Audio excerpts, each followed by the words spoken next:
So this is, as Sil mentioned, meant to be very informal, and thank you for coming. And so meant to be informal, feel free to ask questions, and kind of we can generate a discussion if you guys have questions. As Sil mentioned, I am an assistant professor of public health and medicine at Cornell Medical School, and kind of my goal in my career and my life is to improve the way we deliver healthcare, and I do that by doing research, and also as a practicing internist. So I do try to translate my research into clinical care, but I'm also kind of interested in also educating the public on how they can get the best healthcare they can. So I do that through research as my mechanism, and I have this great team. Jamie is our research coordinator.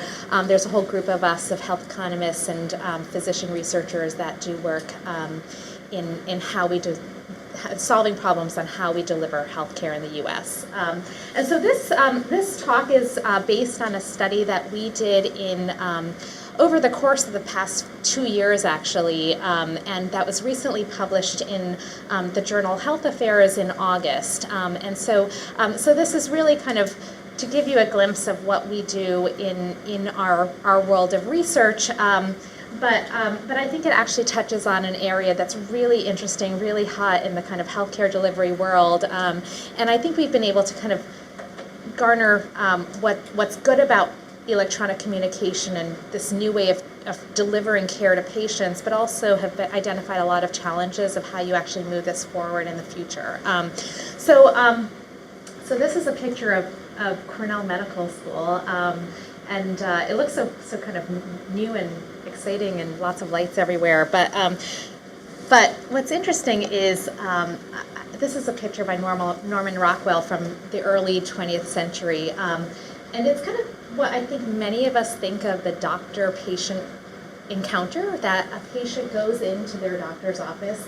I don't see pediatric patients, but this doctor's office looks exactly like my doctor's office. You know, we have the stethoscope, we have the diplomas on the wall, we have the patient sitting there, the doctor examining him, this kind of bench, that uncomfortable bench that we always have to sit on. But this is how we practiced medicine hundreds of years ago, and how we still practice medicine today. And I would say the one thing that is very different about how we practice medicine today is that it's much crazier.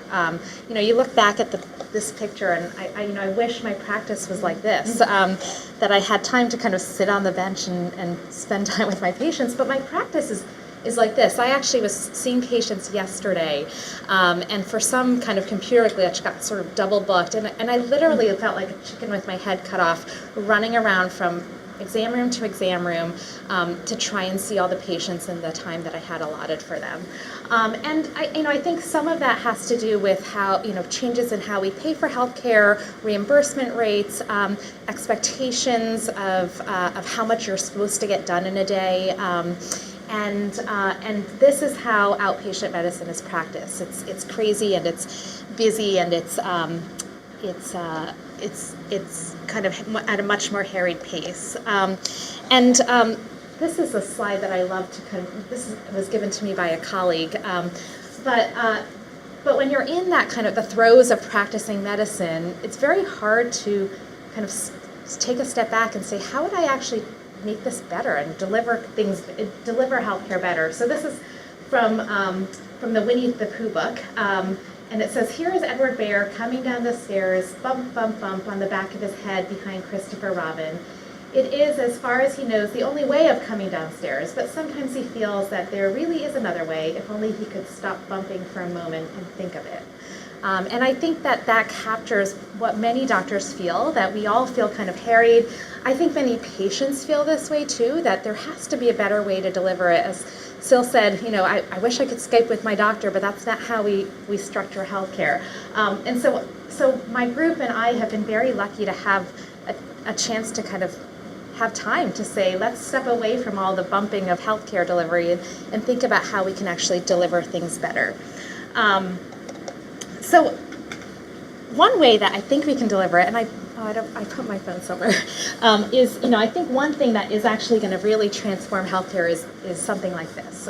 So I assume everyone in this room has something like this in their pocket, an iPhone, a BlackBerry, an iPad, a laptop, and I think about how I spend my days, and I'm unfortunately or fortunately tethered to this thing, and this is how I spend much of my time, is emailing with other people, texting with other people, looking up things on the internet, just spending a lot of time communicating and learning and getting information all electronically. And that is how we all spend our time. I think in journalism and in any industry that you're in, that's how you spend your time. And if we're all spending our time, if patients and doctors too are spending their time on computers all the time, there has to be a way to maybe tap into that, the fact that we are all connected all the time. And so I'm going to start by telling you a few examples of real patients that I take care of, and kind of how we have been able to use what is a secure messaging system through our electronic health record to really deliver what traditionally has been delivered when patients come into the office. So this is a patient, a young woman who emailed me through our secure messaging system with symptoms that were consistent with a urinary tract infection. I will say I actually have a little more time to even, because I'm kind of on the computer all the time, I was able to get that message really quickly and didn't kind of push it off till the end of the day. Got that message. I emailed her back and said, do you have any of these warning signs? She said no, and then I electronically prescribed an antibiotic for her. And this was a Friday afternoon before a weekend. If this had not happened, she might not have gotten treatment or might have had to go like the emergency room because it was a Friday afternoon. So quickly it took from noon to 4, this whole encounter was finished, but between the two of us, it took us probably about 5 to 10 minutes to figure everything out and get everything kind of prescribed and solved. So it took, over a course of a few hours, it took us really just a few minutes to kind of solve this problem for her. And then this is another example of a patient. So that's kind of an acute example. A patient has a problem. They want to get care very quickly. Many of us feel that a lot of that care doesn't need to involve coming into the doctor's office to get that solved. This is a case of someone who has a chronic medical condition, and chronic medical conditions are costing our country millions and millions of dollars. We're having more and more chronic medical conditions. They're kind of plugging up our primary healthcare system. So, is there a way to actually manage chronic medical conditions more efficiently without having to bring patients in all the time? So this is a patient, she's in her 60s, she's very well educated.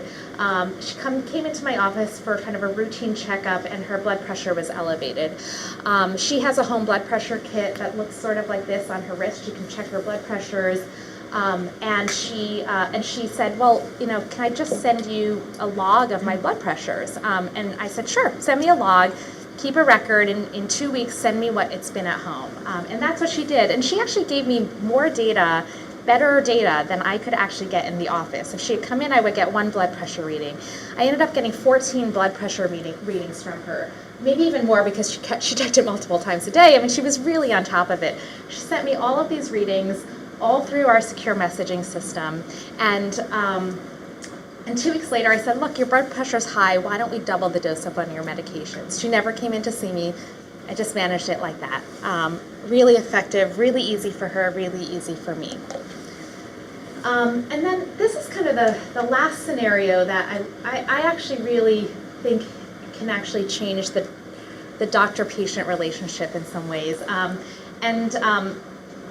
For any practicing doctor, we all know what a difficult patient is, and you probably can imagine what a difficult patient is. We all have difficult patients. They're the patients that come in with a laundry list of problems, who kind of are demanding things, who are never really satisfied with what you do in the office. Especially, I have a few patients, and the example I'm using is one of them where I see her on the schedule and I kind of cringe because I just know it's going to be we're going to have a hard visit, and I'm going to kind of leave dissatisfied. She's going to leave dissatisfied.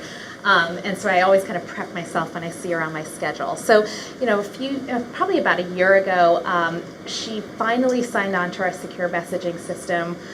We had one of those typical visits where she left unhappy. I was very unhappy with the encounter, I was concerned about actually giving her email access to me because I was worried that she might just barrage me with emails, which did happen. So she started sending me all these messages, and I thought, oh gosh, I'm going to pull out my hair. I can't respond to all these messages. But I slowly answered them, and every day I would answer another question that she had, and we would kind of talk, have these email conversations, and then they started to slow down. So she had a barrage of emails, then slowing down.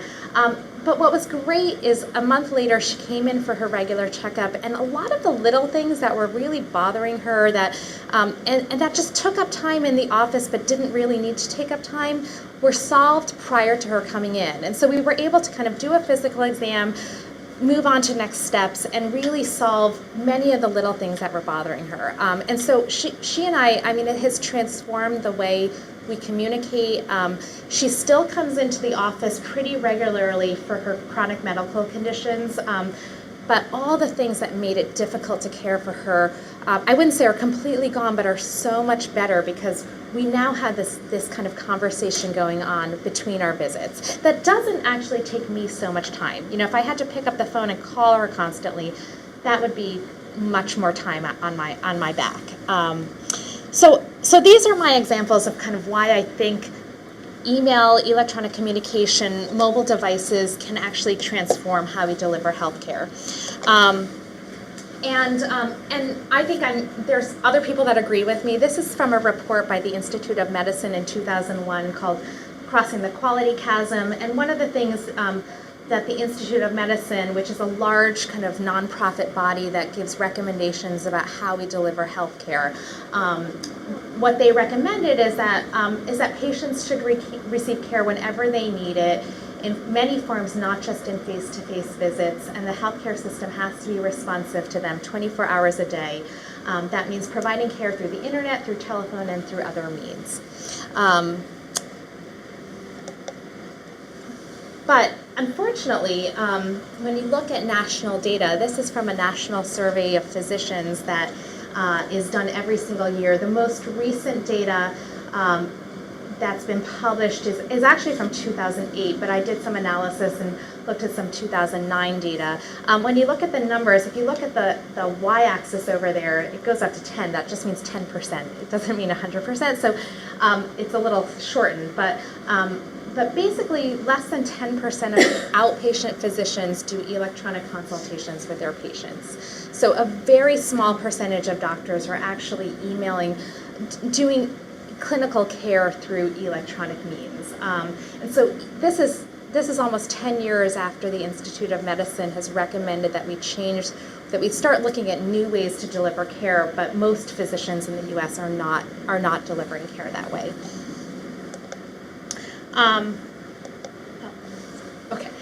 But the good news is that there have been reports in the medical literature that there are medical groups that are actually trying to change how we deliver care and use email and electronic communication more. One of them is a group called Greenfield Health, which is up in Oregon, and has really kind of tried to eliminate many of the visits that they have in the office. One of them, this kind of return on investment slide is by an organization called Group Health, which is up in Washington State, and which I'll talk about a little more as we go on. And then this one right here is kind of just looking at trends in email encounters at Kaiser Permanente, which is a large HMO. That is this one is actually one that is in Colorado, and we'll talk about them also in a few minutes. So there seem to be some kind of progressive organizations, physician groups that are trying to change things, and so what we wanted to do was actually learn more about what those groups were doing. So we did, with a lot of Jamie's help, we did what's called a qualitative study, and I don't know if anyone is familiar with qualitative research, but it's it's kind of not numbers. We are trying to kind of explore ideas, explore concepts, understand themes, and we did that by interviewing a number of physician leaders, a number of frontline physicians who are actually practicing in all these organizations. So we did over 50 interviews of leaders in healthcare organizations and frontline physicians. We did some interviews of some health plans to really kind of get a sense of how are people doing this and getting these, changing face-to-face visits to electronic visits. And so what we wanted to do is actually look at 3 research questions. So, when we talk to these people, how do you actually change medical care from a face-to-face visit to something that's more virtual? And what did you actually have to do? Did you have to change the physician's schedule? Did you have to change the way they were paid? What do you do to actually get that done? And then what was the effect of it? Did patients like it? Was there an effect? Did physicians like it? And was it safe? There were all sorts of questions about whether this is actually, what is the effect of actually changing this?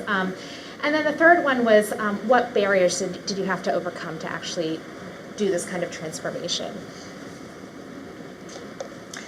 So we focused on 6 medical groups, and these are the 6 medical groups. As I mentioned earlier, we captured Kaiser Permanente, which is a big HMO, a healthcare maintenance organization in Colorado.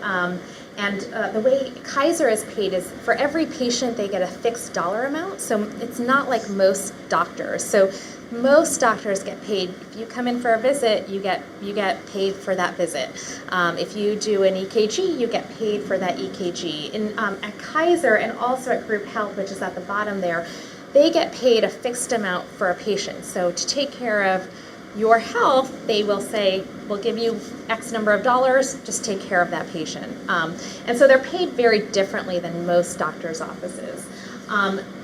So Group Health is the other one that's paid like that, and what Group Health is up in Washington State. So these 2 organizations are paid what's called a capitated payment model. The second organization is up in Alaska, actually, up in Anchorage. It's called South Central Foundation. And they're paid kind of in a normal fee-for-service way, but they also get a lot of government subsidies because they care for an underserved population. They care for a huge population in Alaska that is very rural, and people, end up having to drive hours to get to their clinic. So they kind of have a different incentive because they're caring for a different population. The third group is a group called Palo Alto Medical Foundation, and Palo Alto is like any medical group. It actually didn't have anything that was so unusual, but it's in Palo Alto, California, so that's why it's called Palo Alto Medical Group. And Palo Alto Medical Group has a lot of market pressures because there's a big presence by Kaiser in the area, so they have to compete. They're paid very differently, but they have to compete against the Kaiser, which is the big HMO that's in the area. And then the fourth one is called Fairview Medical Group, which is up in Minnesota. And Fairview is also kind of a standard kind of healthcare group. They're paid the way most doctors are paid, by visits, and they care for a large population in Minnesota. And then the last one is called Eisenhower Medical Group. This is down in San Diego, and it's a primary care group. It's part of a larger hospital, but there's a small primary care group that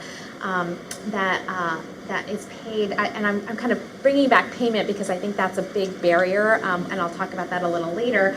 But they're paid kind of normally. You get fee for service, so you go to see the doctor gets paid, but they also charge what's called a retainer fee, so they charge about $500 a year for you to be part of that practice.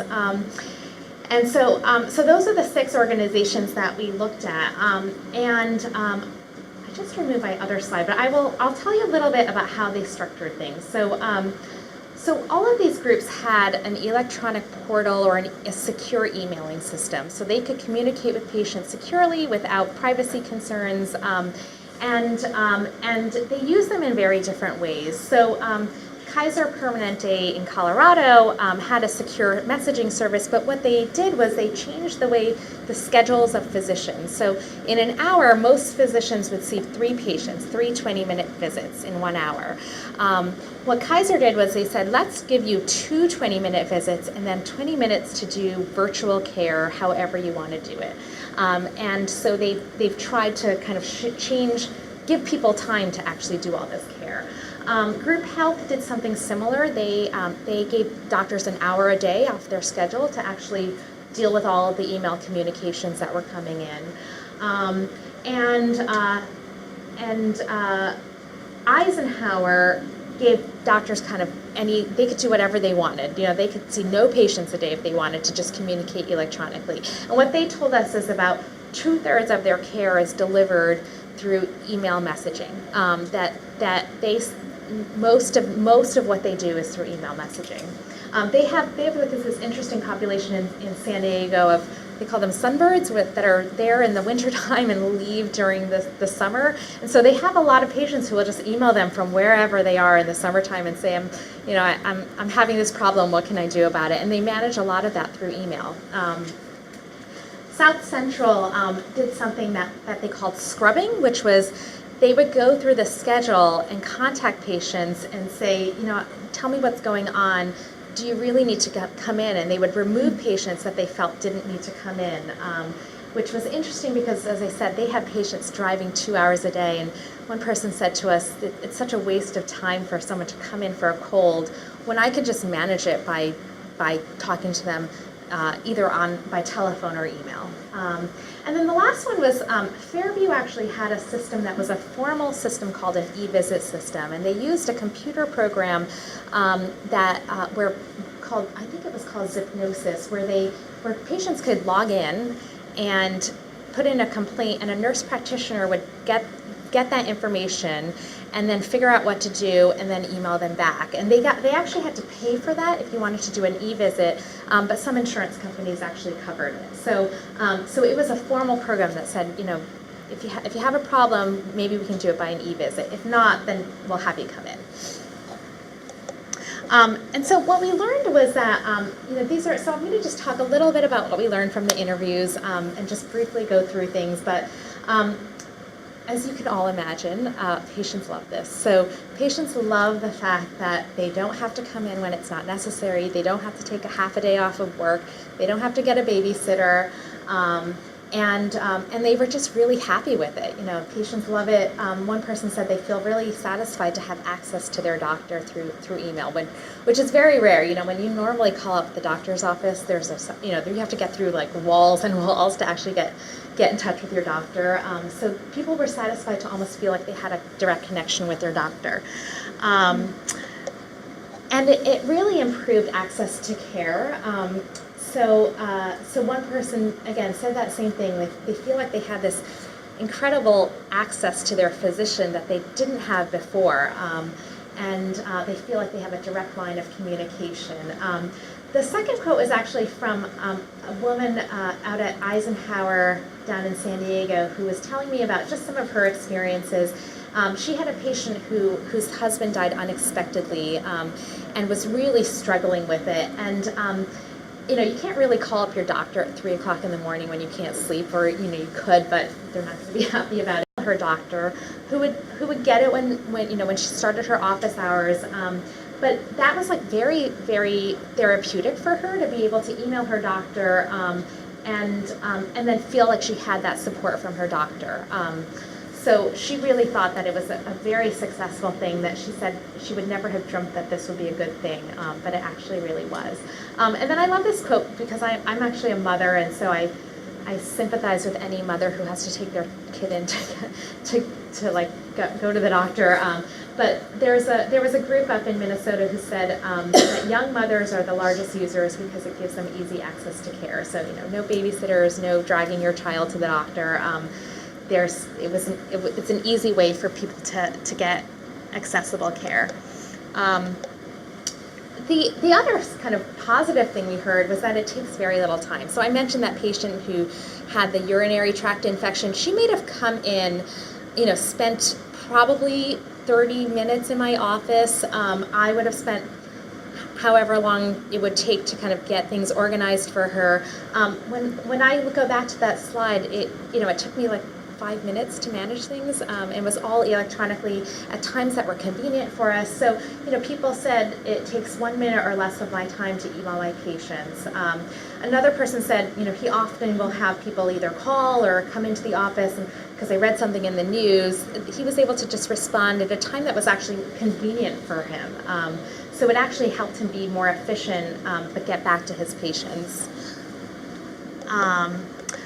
But one of the things that we found that was negative is that it can create a lot more work for doctors. And so this came through many, many times in our interviews.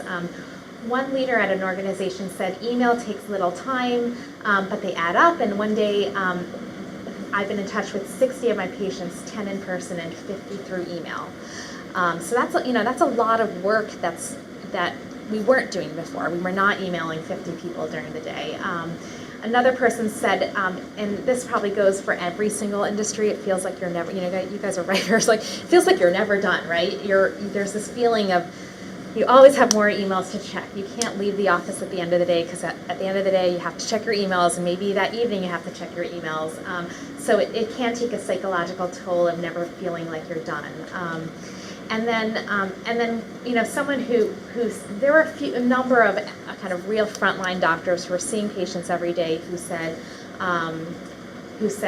it's allowed us to work all the time. That's how it feels, is that we're working all the time. And even people who had changes in their schedule said everything creeps into all free time that they have. So that was the real negative thing that came out from our interviews.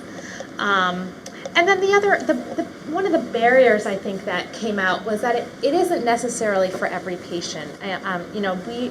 I'm used to using my internet, using my email, but for older patients who get a lot of care, who are really the users of our healthcare system, it might actually not be that easy for them to use email and electronic communication. So for older patients, it's a whole different world. Some patients just are used to that model. They don't want to they want to come in and they want to have that physical doctor-patient relationship that of actually being seen by their doctor. One person said that what they had to do was actually, they had kind of a little computer lab in their office where they taught older patients how to use the system. They had staff that was there to really help them get used to the system so they could use it. So that's one barrier. I think the other barrier is that how we pay for healthcare. So we don't pay 5 cents for psychiatric help anymore, but this is, we're used to paying for healthcare based on, almost every model of payment for healthcare is you go in, you get a service, you get the doctor's office gets paid, and none of this in general is compensated care. So all of those cases I told you about, I could have had those patients come in and I could have managed them in the office and I would have billed for it and I would have gotten paid for it. All the care that I delivered, the blood pressure medication changes, the urinary tract infection, I got paid $0. And I'm lucky because I'm in a faculty practice and I don't see patients that frequently. So it doesn't matter that much. But if you're in this is your livelihood and this is how you get paid, if you're not paid for all of this care, it's going to be really hard to change a model and change people's behavior. The good news is that there's a lot of technology that I think is really interesting and really exciting. And if we can get over those barriers about payment and get over the barriers of culture change, that there's a lot of exciting things. So these are just 2 examples of really cool, interesting technology. One is called Instant Medical History, which is kind of almost like an online survey that you fill out. And a few of the groups were using this. So if you were going to get an e-visit by your doctor, you'd fill this all out and it would kind of get sent to your doctor in a way that's really easy to comprehend for the doctor and captures all the information that they probably need. So that's called Instant Medical History. This is a company, it's a startup called TapTrack, which allows you can kind of track anything you want, but it allows you to track things. So if you want to track whether you whether you took your medications. If you have a patient who isn't maybe that compliant with their medications, you can use this, and then it can be fed into the doctor's office. There's still kind of questions about how that actually happens and whether it'll be easily usable on the doctor's end, but TapTrack's an interesting kind of getting all that data that happens outside of the visit, blood pressures, heart rates, all sorts of things that you can track. And then the other thing that I think is probably putting on a lot of pressure, perhaps, or will put on pressure for doctors and doctors' offices, are a whole slew of online doctoring companies. So these are just 3 examples. I Googled this the other night, and these are a few that came up. So these are all companies where you can go online and you can pay a fee, put your credit card in, and you put your symptoms in, and there's a doctor somewhere on the other end that manages something. So you have a cough, you want to get some medical advice, you can go onto one of these services. They're staffed by doctors, so not necessarily your own doctor. So whether that, I don't know if patients will in the future have concerns about that, but they're really springing up all over the place. And so this may be kind of a market pressure that pushes healthcare in another direction also. So lots of things that are going on. And I'm just going to end with a quote about that I really love, because I think it kind of, medicine is very hard to change, and it's just like many industries, but I think even more, it changes at glacial paces. But I think this is a great quote. It is not the strongest of the species that survives, nor the most intelligent that survives. It is the one that is most adaptable to change. So that's where I'll end the presentation, and I'm happy to chat and talk about questions. And as Sil mentioned, I know there's other healthcare reform things that are going on in the upcoming days, so I'm happy to chat about that too if anyone wants to. Okay, sure. I'm trying to play devil's advocate. So, okay.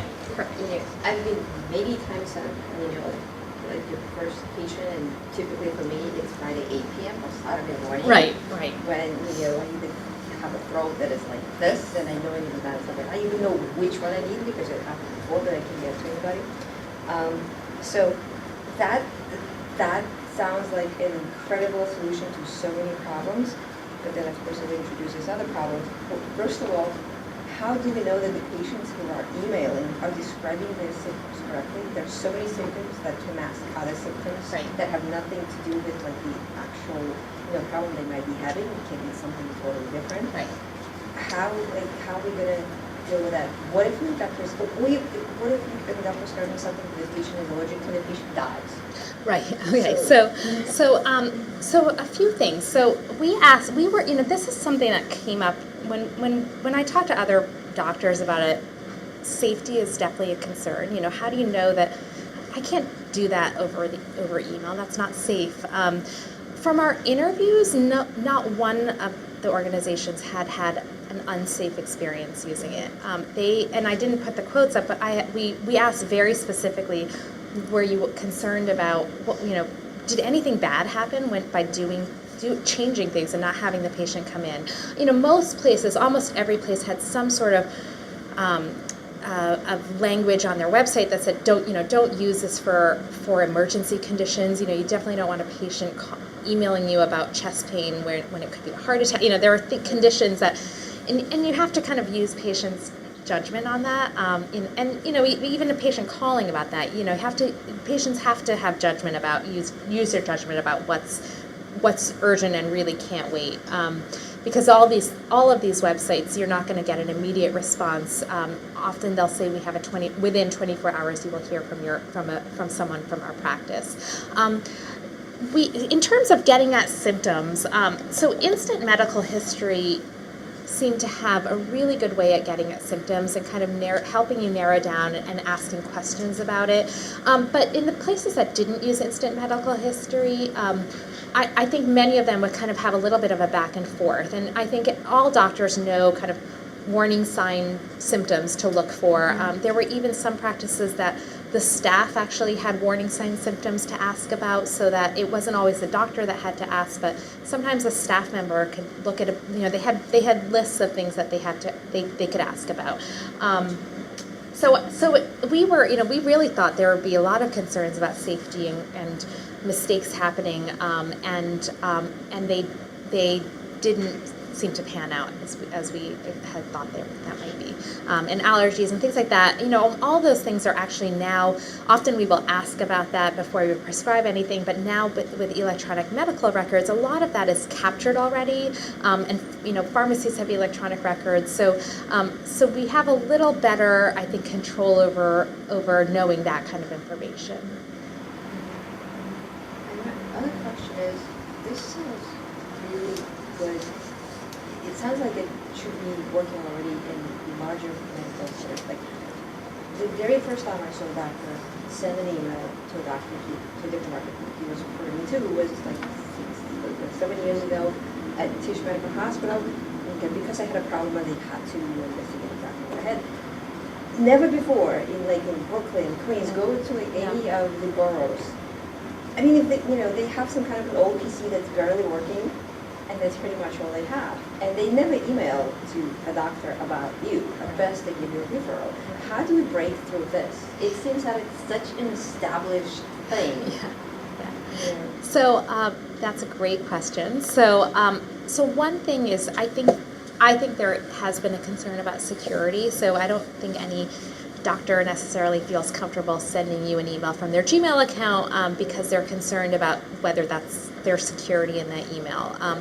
So electronic health records have the capacity to allow doctors and patients to communicate securely, often through they're generally web portals. That I think is going to really take off. So electronic health records, it has been, as I mentioned, things change at glacial paces. So we've had the capacity to do that for a long time, 8 years, even longer, long time to have the capacity.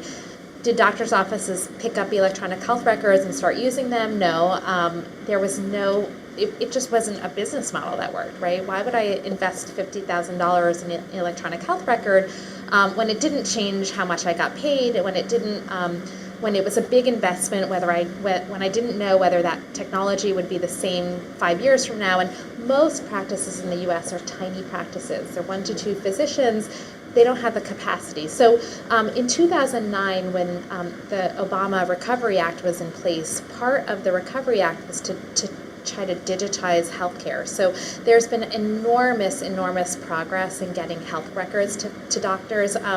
So that, I think, is a barrier that we are going to see go away, that doctors will have the ability to. The question is, will they have the time, will they have the pressure, will they have the culture to actually do that?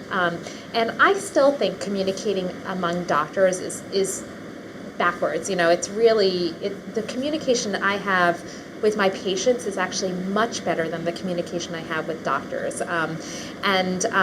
I don't have I don't know what the solution is. There are doctors who I can, in my system, who I can message, which are great. That's really easy. And I end up referring to them because I see their notes. I can send them a quick message to say, I saw your note. What do you think? Should we do this next? If they're outside of my system, I find it really challenging. And so if I don't personally know them, it's really hard to coordinate care. Yeah. So that's probably another thing that needs to be disrupted in some way. I know this is something Rachel was interested in talking about, and I complained about my doctor earlier. So say I next time I see my doctor, what are some ways that I can bring up email exchanges and engage in this kind of way? Do you have any tips on how I can approach my doctor about this and some things that I can be doing to help him out? Like I see monitoring myself at home would be a big help. Right. So I think asking whether they have it. Do you have a secure messaging system?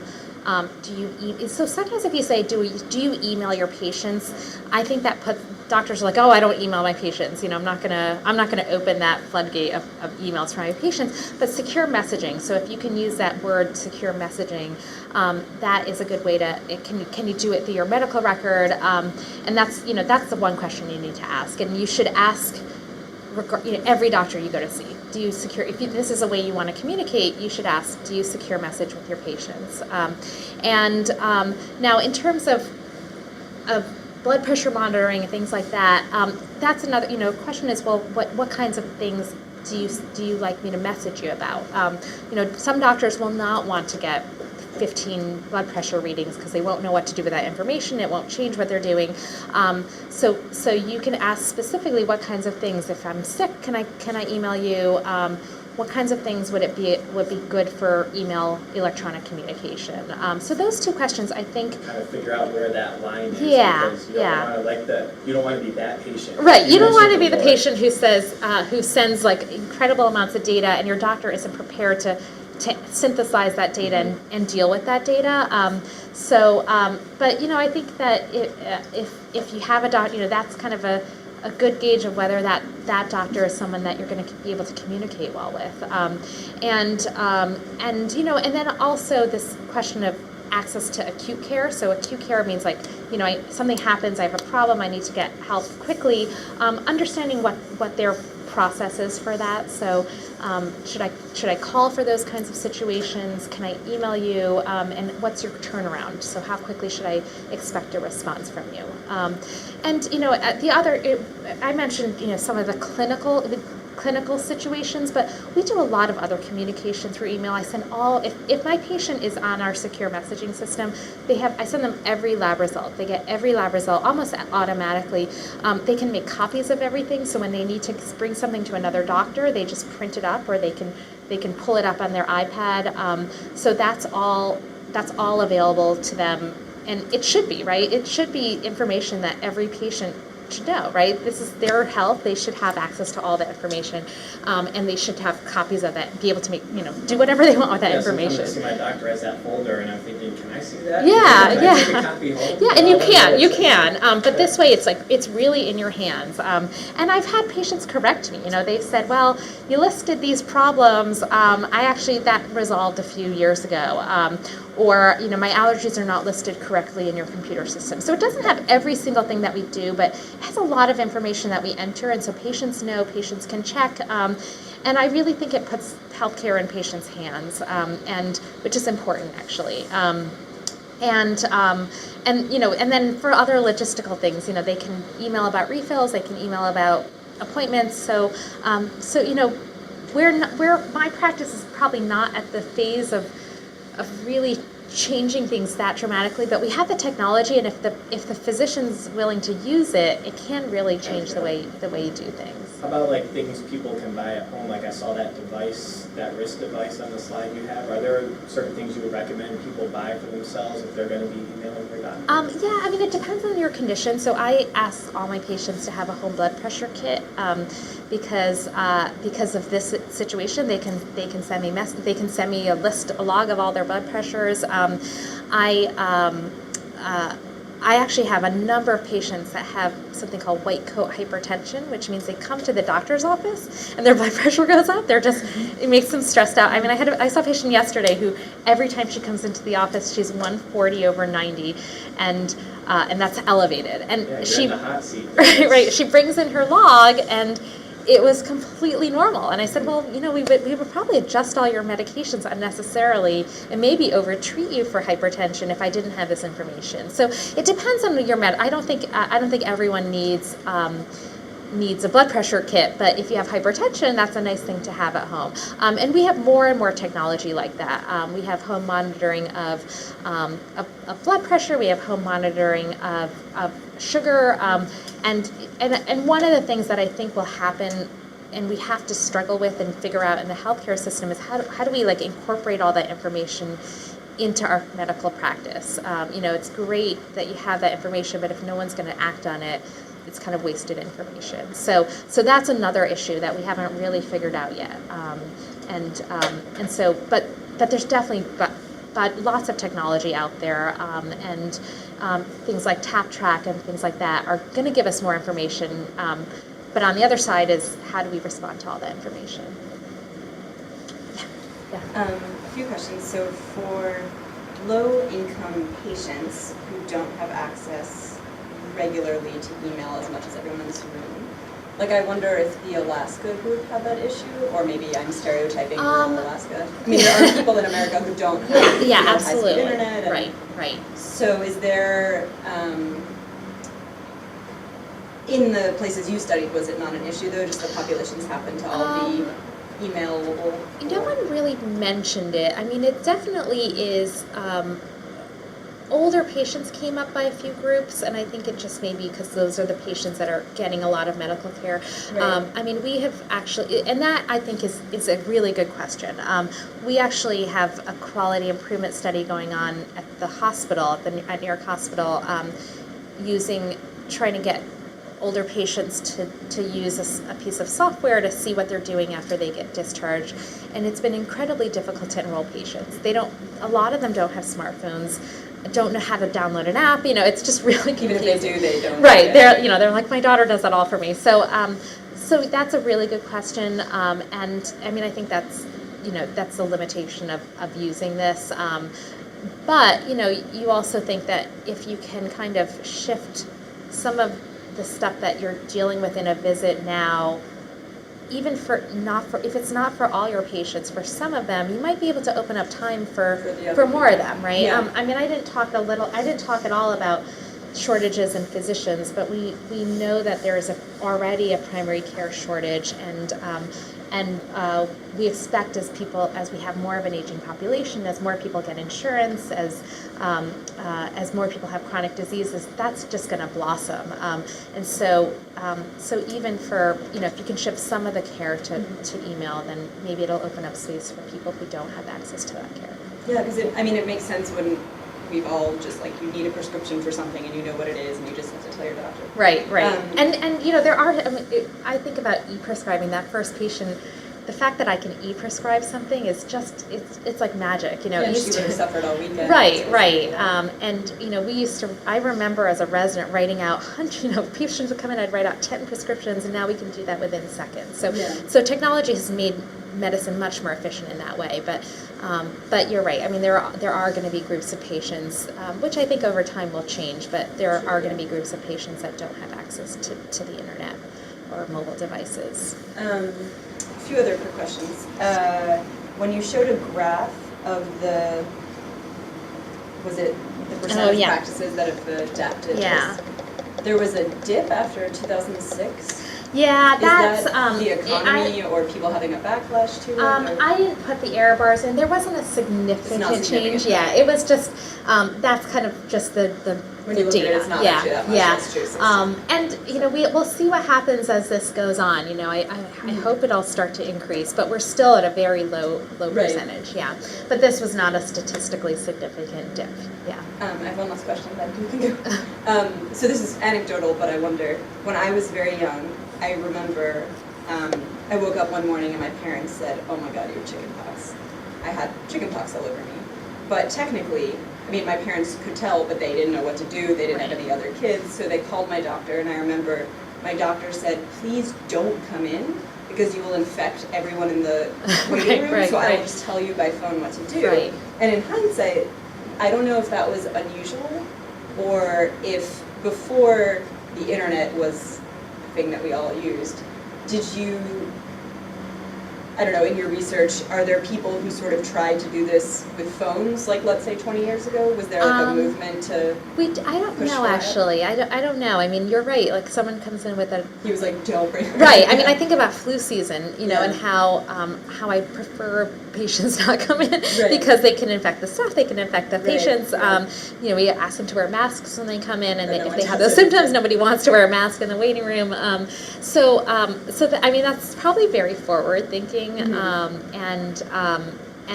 That's actually, I didn't even think of that, but that's actually an interesting point of, is it better to manage some things actually without having patients come in because of those risks?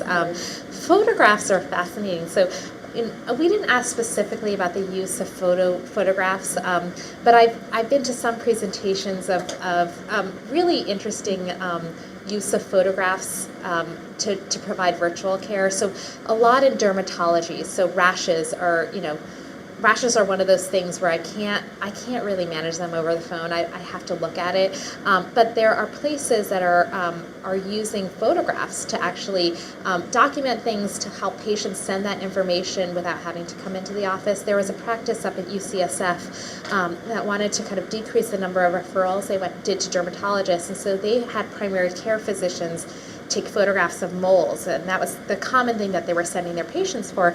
Take a photograph of a mole, send it to the dermatologist, and the dermatologist could do a quick assessment, decide if they had to come in or if it's nothing to be worried about.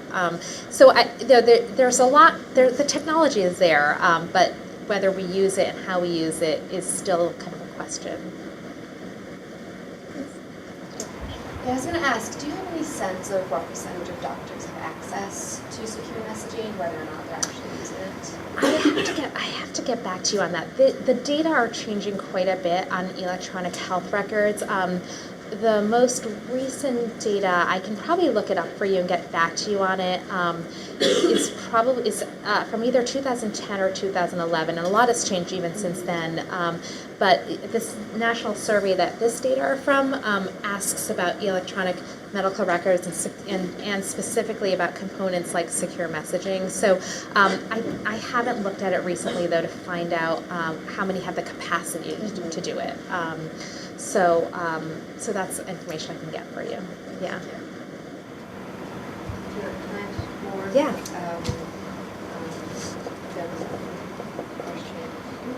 Questions. So, are we in some ways setting up a trap for ourselves in a sense that are we going to start outsourcing our medical care to God knows where, which happened with things like manufacturing, information technology, service, the healthcare next.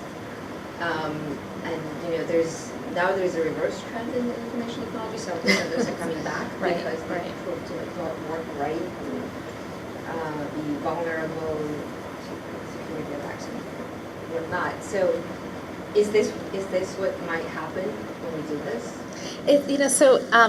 These companies I mentioned, I remember when we were researching about this, some of my colleagues had never kind of seen these companies, but this is probably the examples that you're thinking of, right?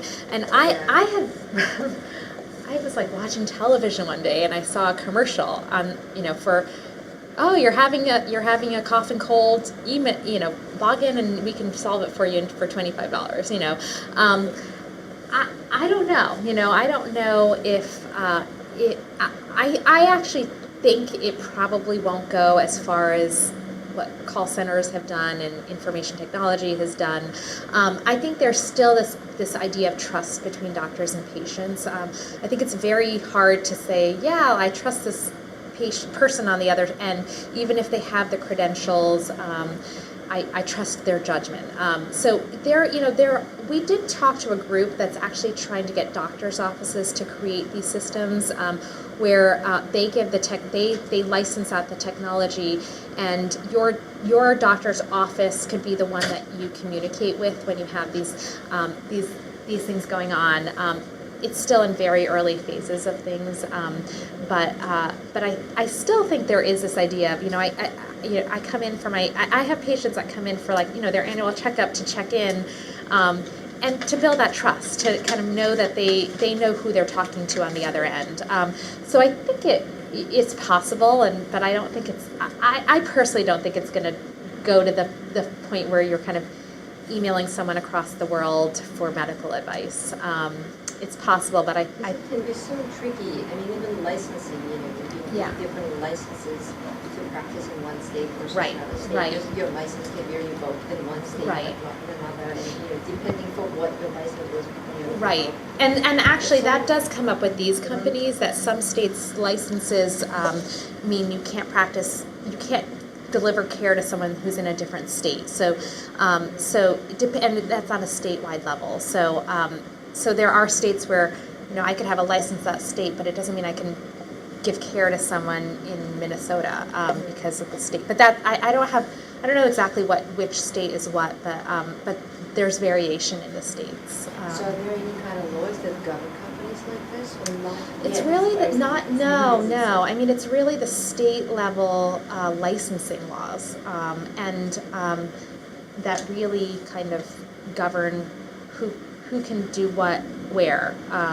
So if your state does not allow you to deliver care, you can't do an email consultation through one of these sites with someone who is in a different state. But if your state does, then you can.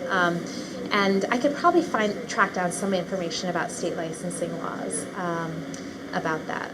But each state is very different. And other people, so some of these organizations use nurse practitioners and physician assistants to do that stuff. That's also at a statewide level, kind of what level of care you can deliver. My last question is about money.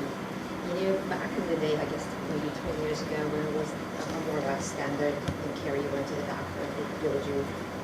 They would bill your insurance company for $300, and the HMO came along and it became $100, and up to some other changes, it's like now 35. And we're going to go down to we're doing 15 or 200 emails a day.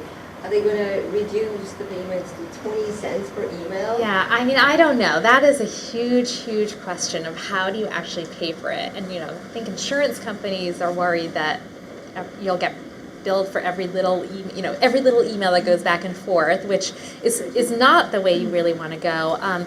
So Fairview, which is one of the examples we used, charges a fee for that e-visit, and they've decided it's still in the fee for service. So you provide a service, you get a fee.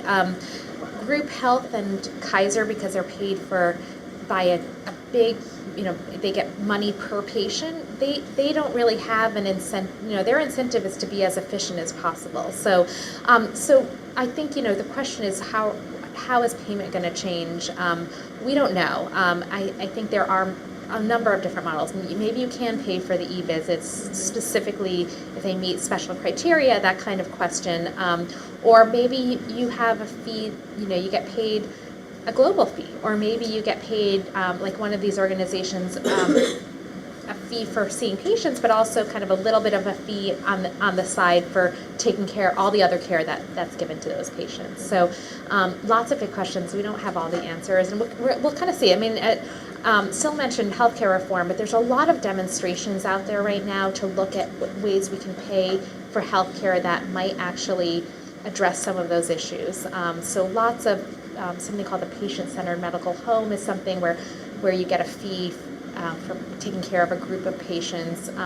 Something called accountable care organizations are another way that they're trying to change the way we pay for healthcare. So I think there's gonna be a lot of changes. I just don't know which direction they'll be in.